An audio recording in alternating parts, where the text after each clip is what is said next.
Kin Live, magazine proche du Kinois. Kin Live, la vie à Kin. Mbote bandeko balandi pe matondo ya kolanda manaka Kin Live bansango na mokuse yango yo bitumba ingali lisusu makasi na ville ya Goma mardi 28 janvier 2025 wapi Rwanda atindi lisusu mapinga pona kotia pression na aéroport ya Goma bisika bopotanie mati makasi na mapinga FARDC.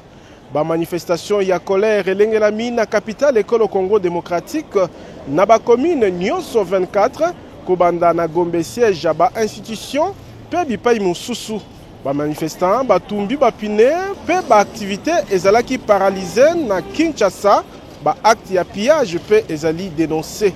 Mokonzi nguma mokonzi Kinshasa Daniel Bumba asili ko suspendre ba manifestation nyonso contre agression ya Rwanda kino nouvel ordre kolandisama na mubulu esalami mardi oyo na engumba mokonzi Kinshasa.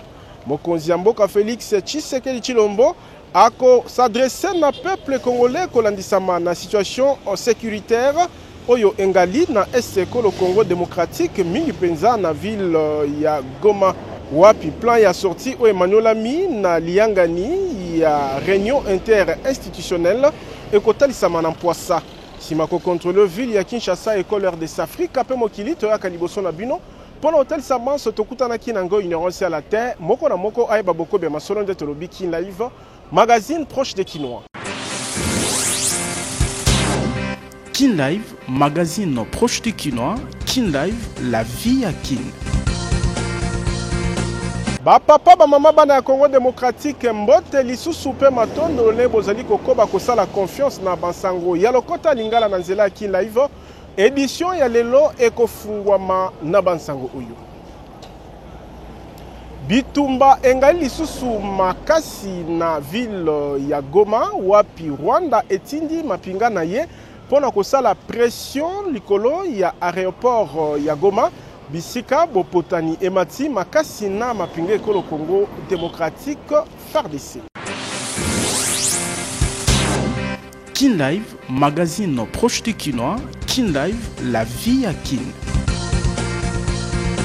Kota la renfort Rwanda atindi na ville ya Goma, notable ya Nord Kivu ministre Moindo Nzangi atalsi ete Mbula Matadi asengeli kotombola misala na tina ya ko empêcher ete aéroport ya Goma ekweya na maboko ya banguna toyokaye. Il n'y a pas de possibilité d'avoir un renfort puisqu'il contrôle le lac, il contrôle Sake, il contrôle Kibumba, il contrôle le parc et de l'autre côté c'est le Rwanda. Donc il n'y a pas de possibilité. La seule possibilité, elle était aérienne, mais vous savez que l'aéroport était sous les airs directs de batteries et de missiles positionnés à Rubavu. Donc c'était très difficile de pouvoir le faire à ce stade-là. Mais il faut dire que jusqu'à présent, ils continuent à se battre, nos militaires. Oui, il faut dire que je vous ai dit qu'on a une pression, une très grande pression au niveau de l'aéroport. Il est donc possible qu'une partie de l'aéroport ne soit plus de notre côté. Je voudrais aussi ajouter que, en dehors de ça, ils mettent aussi des pressions aussi des structures sanitaires. Je crois que ce matin, ils ont tiré sur des ambulances, des hôpitaux. On a aujourd'hui dans la plupart des hôpitaux plus de 1700 blessés de civils. Et il y a des hôpitaux qui n'ont plus de carburant. Les gens ne peuvent plus supporter de faire la troisième journée. C'est comme ça que vous trouvez que dans plusieurs quartiers, les gens essaient de sortir par force, aller ouvrir des magasins. Na Kinshasa, ba manifestation ya colère esili kolengela mardi oyo na ba commune nyonso 24 kobanda na Gombe siège ba institution pe misusu wapi ba manifestant bakangi banzela pe ba activité nyonso na capitale ezalaki paralysée.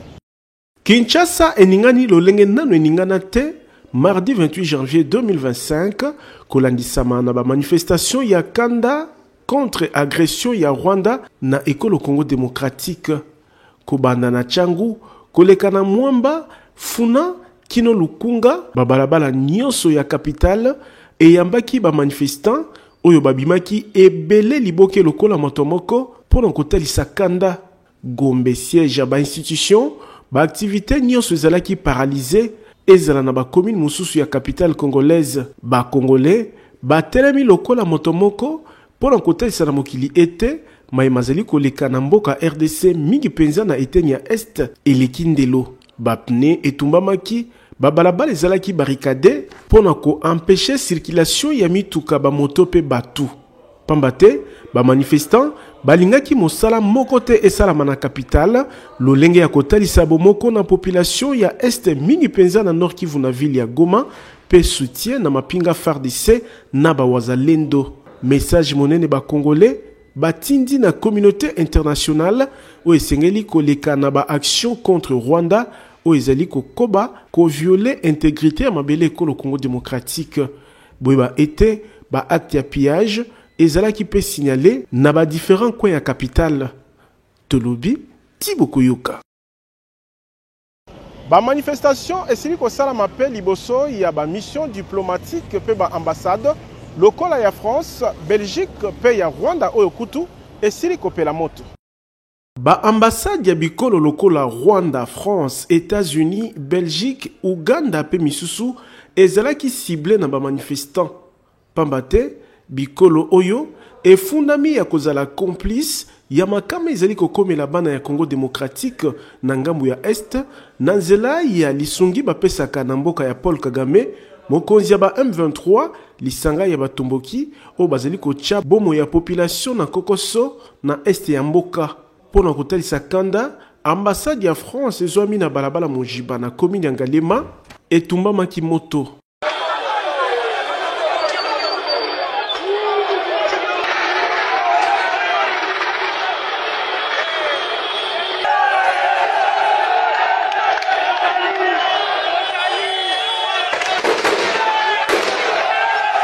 Lolenge moko pena ambassade ya États-Unis d'Amérique, ba manifestant, ba peliseki yango moto.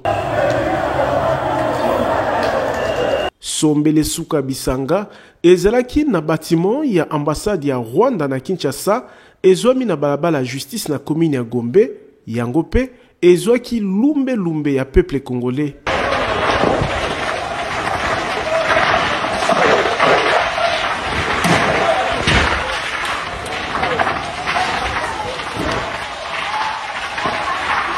Kotala mubulu esalemi na ba ambassade, mbula matadi na nzela ya ministère ya affaires étrangères, ebi na kotinda mapinga pona kobatela ba ambassade, ba mission diplomatique pe basali na yango.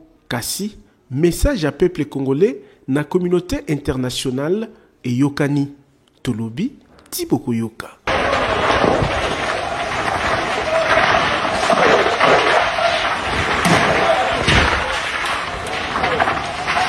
Na terrain pona kolandela mouvement ya population na libaku ya ba manifestation ya kafu esalemi na capitale, député national moponami Lokunga Eliezer Ntambwe apesi longonia na peuple kinois pe aibi na kotalisa ete na Goma mapinga ekolo Congo démocratique ezali kobundela lokumu ya bendele ya mboka. Kinshasa lelo monde sentir ki Kinshasa na Goma eza ville moko. Kinshasa ezali makambu oyo ngana sepelaka nango. Na ba ambassade ya ba complice, na ba nini, ba gintunga. Parce que ce n'est que ça, parce que biso tolukaka batu makambu te. Je suis content soki otali na simananga na zana ba wazalendo bazakona na ba mituka wana ozomo. Lelo ba mampinga na biso bazana aéroport ya Gisenyi tisiko. L'aéroport ya Goma ezana anu na maboko na biso. La RTNC Goma, contrairement à l'occupeur des médias rwandais, ils ont maboko na biso. Ce que nous demandons à l'armée, au moins encourager. Ce que nous demandons à l'armée, nous demandons seulement une chose. Renforcer. Actuellement, Goma est commandé par un capitaine, même pas un major. Il ne faut pas bâtir Kabango, Minova pour renforcer ces gens-là. Parce que les Rwandais, Bazouaka Goma, Yambala, Obaiki Bamakamna Bango. Bazalendo de l'autre côté, Bazana tennis civil. Kalamingi Tetoza Erni. Parce que Tozo Boum Saplamo. Toza 13h35. Koloba 17h, Bor Moko Tozo Betanabo. Ils doivent apprendre que nous sommes debout. Kolandi Sama na Mubulu Salami Ngumba, Mokonzi Kinshasa, vice-premier ministre intérieur et sécurité. Jacquemain Chabani abengi bakinois ya kotika mobulu pe kobatela maye masalama pona bolamu ya mboka na esika ya kobipesa na ba acte ya vandalisme pe pillage. Na sengi na bakinois na bakongolais nyonso bazonga ndako bayeba ke eloko ya mutuya tozoluka eloko président de la République Félix Antoine Tshisekedi azoluka ezali kimia pona population na ye. Soki kanda elekaki to comprendre, bo s'exprimer. Bo la kisi ke tozali na kanda jamais to kondima ke mabele na biso ezala occupé. Wana message ese eleki batu nyonso bazonga na ndako. Totika bandeko na biso ba diplomate, ba ambassade tranquille parce que eloko yo tozoluka ezali pe ko se discuter na niveau international. Musala ezosalama na niveau ya ministère affaires étrangères, na niveau ya gouvernement, ba réunion ezali ebele. Toza na besoin ya mobulu wana te mutu na mutu azonga na ndako. Police essaie se déployer, armée pe azali na terrain, donc tozonga ndenge na lobby eloko mutuya to batela ba investissement na biso, mboka na biso, mboka bakoko na biso, ba ville na biso. Mutu na mutu azonga pa na ye. Nanga Munaye, gouverneur Yengumba Mokonzi Kinshasa Daniel Bumba Lubaki, a péquissi par manifestation nyonso contre agression ya Rwanda qui non nouvel ordre Koladisama naba acte ya vandalisme et pillage et salemi mardi na capitale. Et par l'occasion, na mettre sur séance na activité nyonso ya ba marche jusqu'à une date où et vous allez fixer pour nous encadrer la marche pacifique à l'endroit. Il y a soutien à la population sur l'Est. Tout ce qui a été prévu pour l'instant, ils en ont nous. Et continue l'institution. Donc, au petit si en haut. Voilà. Donc, lobby, mouta za nesika musala na ye. Pour to soutenir l'économie na biso. Na tina to zanga mako kite na bitumba o to dali engagé na yango. Donc, bakinois, bongo nyamakasi. Alors, je pense que la Mikolo et Koya, vu la Kinshasa, a organisé la guichet moko avancé. Pour la Koya, peut marquer, il y a la solidarité na biso, na ba moyens financiers. Donc, il vous a communiqué, je pense que même à niveau à RTNC, vous voyez, bah, guichet avancé, Zali, bon, on est il vous a bon peu suivi et publié pour la relation avec Kinshasa, ils allaient bon aligner l'indivisibilité à Congo. Congo, tous à l'amboka, ou tolinga carte, n'abusez tigalara bongo. Mokonzi Mboka Félix Tshisekedi a zengeli à s'adresser à peuple congolais kolandisama na situation sécuritaire na est le Congo démocratique mingi penza. Na etuka ya Nord Kivu wapi akoeba na kotalisa plan ya sortie ya crise et sila kiko manulama na réunion interinstitutionnelle à Kambaki lundi na Butu 27 janvier 2025. Bonsoir madame et messieurs. Bonsoir. Ça va? Eteni mokote ya mabele ya Congo démocratique et kopesama na banguna ya peuple congolais. Pe mokonzi ya mboka Félix Tshisekedi abongoli maloba te na ntina na yango.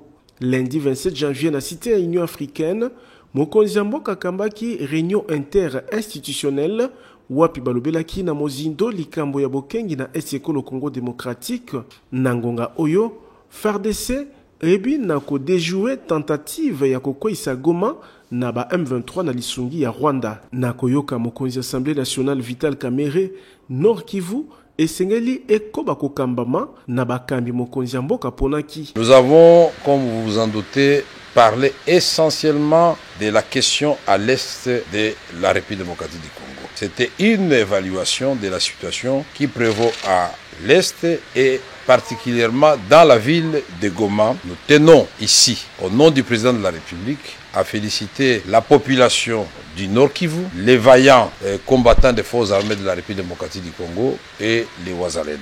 Nous avons exploré les voies et moyens pour restaurer l'autorité de l'État au niveau de la province dans le Nord Kivu, qui doit continuer à être administré par l'autorité nommée par son Excellence Monsieur le Président de la République. Nous avons aussi relevé la question humanitaire. Comme vous le savez, il y a coupure d'électricité depuis près de 4 jours dans la ville de Goma. Mokonzi mboka Félix Tshisekedi a copé sa message na peuple congolais ou a pu plan ya sortie à crise ezwami ekotelisama na mpwasa. Nous avons aussi, avec le président de la République, exploré la voie des sorties des crises qui intègrent la question, le volet politique et le volet diplomatique. Et le contenu de ce plan de sortie des crises vous sera donné le moment venu. Enfin, nous vous informons que le président de la République, c'est comme ça que nous n'entrons pas dans beaucoup de détails, va s'adresser à la nation. Peuple congolais a bengami na bomoko pe kopesa maboko na mapinga o ezali ya kotelema mpona kobundela bendele ya mboka. Tolobi Tiboko Yoka. Bureau et Assemblée nationale et sengi réorganisation, il y a commandement militaire na etuka ya Nord Kivu pe ebengi peuple congolais, il y a kotelema pe kopesa maboko na mokonzi mboka commandant suprême Félix Tshisekedi Tshilombo.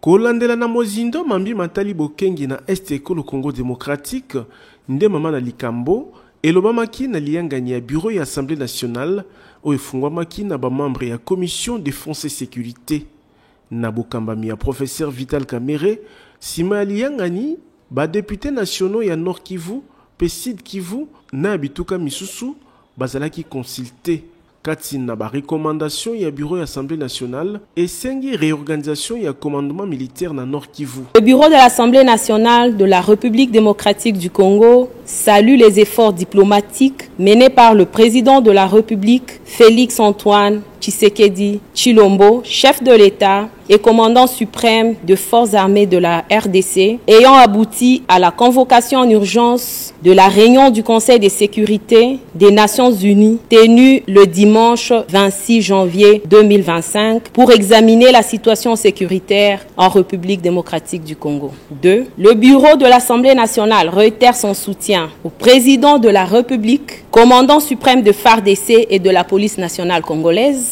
et est disposé à accompagner les efforts diplomatiques du président de la République. 3. Le bureau de l'Assemblée nationale soutient les FARDC ainsi que les forces de défense volontaires et patriotiques, dit Wazalendo, qui continuent à se battre pour défendre l'intégrité nationale de notre pays. 4. Le bureau de l'Assemblée nationale recommande la réorganisation du commandement militaire dans la province du Nord Kivu au niveau du secteur opérationnel et de la région militaire. Bureau et Assemblée nationale et pesi longonya na population ya Sud Kivu pour la mobilisation ya lundi 27 janvier 2025 na ntina kotalisa bomoko na population ya Nord Kivu pe abengi baimboka Congo démocratique nyoso ya kopesa maboko na mokonzi ya mboka Tolobi Tiboko Yoka.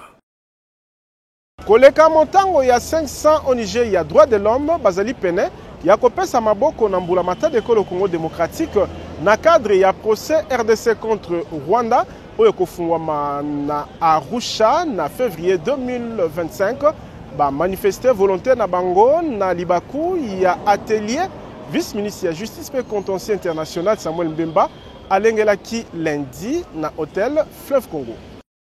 Auditorium ya Hôtel Fleuve Congo et yambaki lundi atelier ya mutu ya makasi elobelaki likambo ya procès RDC contre Rwanda koleka motango ya 500 masanga ebundelaka makoki ya moto na kati ya mboka PCNDH bamonisaki elongi na mabungisami oyo wana ye kofungola makita vice-ministre ya justice pe contentieux international Samuel Mbemba Kabuya alobelaki mutu ya atelier oyo esalami pona kolengela procès RDC contre Rwanda na Cour africaine ya droits de l'homme et des peuples et bongisami le 12 février ezali koya na Arusha na mboka Tanzanie. La Cour africaine des droits de l'homme et des peuples nous a annoncé l'ouverture le 12 février 2025 du procès contre le Rwanda à Arusha. C'est le dossier qui nous réunit. Donc nous sommes entrés en collaboration avec le président de la République qui conduit lui-même le Fonds judiciaire international, avec la task force, et nous sommes en train de travailler. Maître Samuel Mbemba a kobikotel sa été alingi masanga ebundela kamakoki ya moto et sala elongo na mbula matadi. Nous, ministère de la Justice, nous avons jugé bon d'impliquer les droits de l'homme, d'impliquer la Commission nationale des droits de l'homme, que vous puissiez travailler avec nous à la collecte de preuves selon les modalités qui seront indiquées tout à l'heure. Travailler avec nous dans la dénonciation à travers les moyens traditionnels que vous avez toujours eus. Mboka ebundisami pe prétexte ya rébellion ezali lisusu te. Talatina, Maître Samuel Bemba atalisi ete atankale Paul Kagame pe Rwanda bakoyanola kolandisama na ba crime basali na RDC. Et au moment où je prends la parole ici, les militaires rwandais sont confirmés, leur présence est confirmée sur les territoires de la République démocratique du Congo. Si hier il y avait un prétexte de rébellion, aujourd'hui il n'y a plus de doute, avons maintenant la certitude que le Rwanda ne se cache plus. Participation, il y a professeur Sylvain Lumbu, juge na cour constitutionnelle, pe Paul Nsapu, président ya CNDH, ezali etenya mutuya pour la mobilisation, il y a acteur, il y a droit de l'homme, pe ba institution ya mboka, na tina ya kopesa maboko na procès historique. Tolobi, Tiboko Yoka. Kin Live, magazine proche du Kinois. Kin Live, la vie à Kin. Koma kololo pango na $1,500 ya pamba kasi okofuta be $500 mususu kolanda moke moke soki pe olingi okoma patron ba bus ya sika 00 km na ba moto ezali kopesa ma nyongo na président Ziko Mukanga.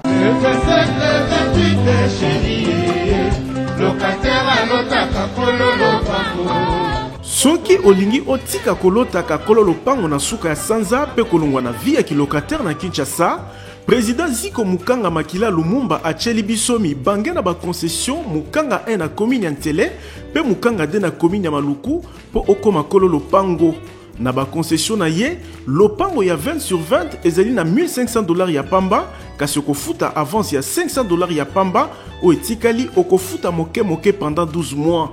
Avantage au kozwa nulle part ailleurs na ba concession Mukanga 1PD ba dépôt ya mabaya ba dépôt ya ciment ya batol pe ya ba barre de fer nyonso ezali sur place pour faciliter construction na yo ba forage ya mai pe mibange na ba groupe électrogène ezali pona ko alimenter ba quartier Mukanga. Avantage mususu ezali paysage ozali komona lokola kaka na Ottawa mopepe kitoko na yango. Ba visite ezali organisée jeudi nyonso na quartier Mukanga 2 na commune ya Maluku pe chaque samedi na quartier Mukanga 1 na commune ya Ntele. Kasi pona kosilisa chômage na RDC, président Ziko Mukanga aye na opération comme patron. Azali kopesa moto ya 2 pneus na $1,300 ya pamba, avance $400 ya 3 pneus na $4,500 ya pamba, avance ya $2,000 ya pamba. Pe ba bis ya VIP ya transport na $30,000 ya pamba, avance $10,000. Ozwi bis ya sika 00 km o etikali okofuta malebe kino na suka. Adresse tozali na deuxième niveau ya galerie Efra na numéro 42 ya avenue Victoire, quartier Kauka na commune ya Kalamu. Kobuka na tendeko, opportunité epesa melio na président Ziko Mukanga Makila Lumumba o azali kokokisa vision ya chef de l'État Félix Tshisekedi na président Ziko ki locataire pe chômage et sili na RDC. Tolobi, Tiboko Yoka. Na Libaku, il y a 40 ans, il y a Bokoti, il y a culte francophone na paroisse CSC Lembagar 1. Milulu Munane Elengela Maki dimanche. Na misu ya représentant légal ya Lingomba, révérend Lelo, wapi évangéliste itinérant son excellence Néron Mbungu, aibaki kopesa longonya na ba pionnier ya culte francophone, kotala molende pe komi pesa na bango na musala na Nzambe. 1985-2025, 40 ans ekoki, Mika Misa na lokota ya li Faransa, ebanda na paroisse ya CSC Lembagar 1. Misa monene, elengela manki, pona kopesa longonya na babandi ya kilte francophone, wapi mokonzi pe représentant légal ya Lingomba, bakambi ya Lingomba na Kinshasa, bakambi ya paroisse, pe ba pionnier ya kilte francophone bazalaki, révérend Jean Lelo, aibaki na kotalisa na bandimi, molende pe komi pesa na mosala na Nzambe, ya batata oyo babanda likanisi, ya kobondela na français, kolobaka ete, awa ekomi tour ya bilenge, ya komi pesa, pour pérenniser likanisi oyo ezali évangéliste itinérant son excellence Néron Mbungu nde alobelaki historique ya kilte francophone mfumu abanga moyo abandaki kopesa matondi na président représentant légal lolenge apesaka maboko na likanisi oyo ekota na ba église ebele ya Lingomba azangaki te kolobela mikakatano pe ba sacrifice batata kati na bango mine bazali na bomoi basala po ete lelo kilte ya francophone ezwa esika malamu na Lingomba CAC ya malamu ezali ete na molongo ya bandimi ya kilte ya francophone ya paroisse CAC Lemba Gare 1 bakonzi ebele babimi lokola ba député ba gouverneur ba avocat ba médecin ba révérend pasteur pe bato lokumu ya ndenge na ndenge elobaki son excellence Néron Mbungu liboke lokola moto moko bandimi ya kilte ya francophone balakaki kotongela nzambe église oyo esika esombama pe misala ezali na nzela kutu na libaku oyo libanda ya contribution ya 1000 ya Simon na représentant légal mfumu abanga moyo apesaki participation ya musuni to $15,000 pour la kotonga église ya francophone. Notre temple, je donne $15,000. Diplôme d'honneur epesamaki na mokonzi ya Lingomba na ba pionnier pe bakambi ya kilte francophone. Fallait topesa quand même nzambe merci parce que tango tobanda kilte oyo biso ba misusu tozala inanu bilenge et puis nzamba sali biso grâce na ba pasteur nyonso baleki na biso na 40 ans oyo 8 déjà bakufi donc totikelika na ba pasteur mibale mais alors bato oyo bazwa kilikanisi ya kosala kilte oyo bango nyonso minei kobana na papa Mbwinga papa Nzungu papa Ngwala papa Nini bazana no envie yango bomoni mouvement ya bato oyo nyonso toye ko fêter tolebisa nzambe merci na ndenga bateli biso et toyebi ete musala ezokoba na mikolo mizali koya paroisse Mobimba ekozala dédié na kilte francophone et oyo je sala malelo ezali témoignage monene bango nde bazana na devoir wana kokopi biso problème na biso kopesa bango conseil kolakisa bango que musala na nzambe basala kango na petete il y a toujours des ambitions comme on dit en français tolobi Tiboko Yoka. Ko voyager na mikili ya poto ezali solde na agence de voyage Tour du Monde service ezali kopesa visa na facilité na moto o alingo kende États-Unis, Canada pe Europe n'espace Schengen ezala na bikolo mususu. Ezo umela Canada. Azo pesa visa Canada. Soki kuna esimbaka te popola makolo yaka kotoyo po temes ezali na code ya déverrouillage po ozwa visa.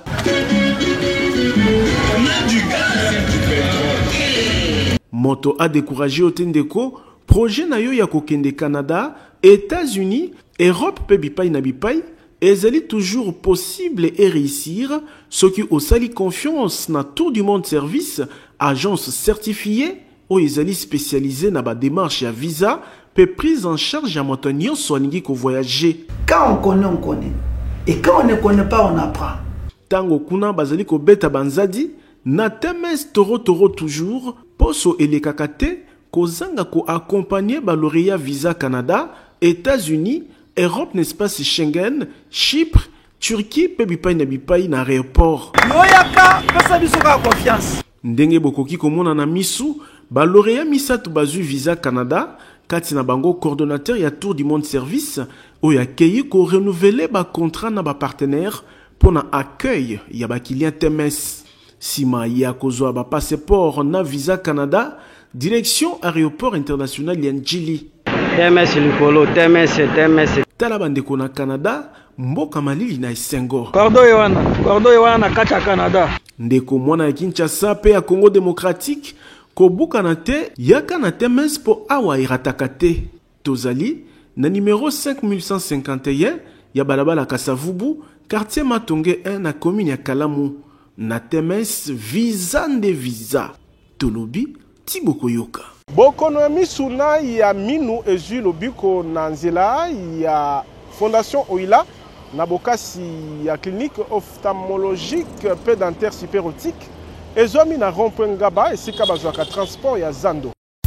Eloko neloko ezalaka na ngonga nango soki lobi ezalaki milelo ngonga kozolobiko na bokono ya minu pe ya misu ekoki po Fondation Oila ememeli bana ya Kinshasa ya basi pe mibali na bakongole nyonso matériel ya génération ya sika mpona kobikisa bango na nzela ya clinique ophtalmologique super optique oyo ezali na baservice spécialisé ndakisa ophtalmologie mpona kobikisa bokono ya misu ata oyo balembana na bamateriel moderne oyo basoin ezali kopesama lokola kaka na mikili ya poto bongo balinette tozali na baverre progressif double foyer pe simple vision ya bamarke nyonso pe mpona babourse nyonso traitement ya baverre photo gré anti-reflet photo max mpona bakumbi mituka bakumbi wewa ezala bayebasalelaka ba smartphone pe baordinateur ezosalama na super optique esili wana te mobange na cabinet dentaire moderne pe ezali maladi ya minu esili kozwa lobiko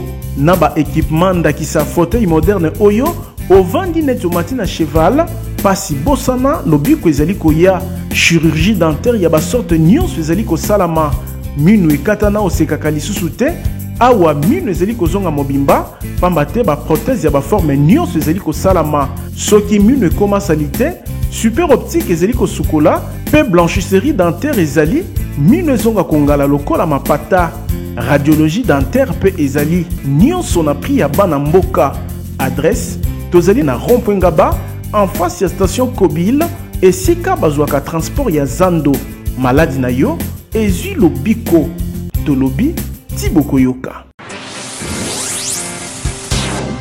Kin Live, magazine proche du Kinois. Kin Live, la vie à Kin. Magazine Kin Live ya lelo esuki awa tozalaki na esengo kopresente bino yango na kombo ya équipe technique pe rédactionnelle totondi bino botondi sima caméra ezalaki Carlos Elika Espoir du Congo bana ya RDC bendele eko ya tête toujours. Kin Live, magazine proche du Kinois. Kin Live, la vie à Kin.